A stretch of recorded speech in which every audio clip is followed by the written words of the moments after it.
పెట్టుబడుల ఉపసంహరణ. పెట్టుబడుల ఉపసంహరణ అంటే ప్రభుత్వం, సాధారణంగా కేంద్ర మరియు రాష్ట్ర ప్రభుత్వ రంగ సంస్థలు, ప్రాజెక్టులు లేదా ఇతర స్థిర ఆస్తుల విక్రయం లేదా లిక్విడేషన్. పెట్టుబడుల ఉపసంహరణ యొక్క ప్రధాన లక్ష్యాలు.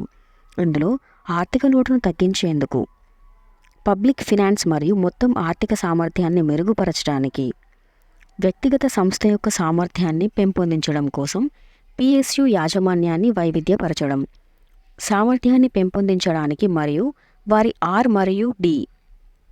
పిఎస్యుల సాంకేతిక అప్గ్రేడేషన్, ఆధునికీకరణ మరియు విస్తరణ కోసం నిధులను సేకరించడం, పరిచయం, పోటీ మరియు మార్కెట్ క్రమశిక్షణ, వృద్ధి మరియు అభివృద్ధి కార్యక్రమాలకు నిధులు సమకూర్చడం, యాజమాన్యం యొక్క విస్తృత వాటాను ప్రోత్సహించడానికి, అనవసర సేవలను రాజకీయ రహితం చేయడానికి, వాణిజ్య ప్రమాదాల బదిలీ, యాజమాన్యం యొక్క విస్తృత వాటాను ప్రోత్సహించడానికి, నిత్యావసర సేవలను రాజకీయ రహితం చేసేందుకు, పబ్లిక్ ఎంటర్ప్రైజెస్ పోటీతత్వంగా మారడానికి వారి సాంకేతికతను అప్గ్రేడ్ చేయడంలో సహాయపడటం, వారి శ్రామిక శక్తిని హేతుబద్ధీకరించడం మరియు తిరిగి శిక్షణ ఇవ్వడం.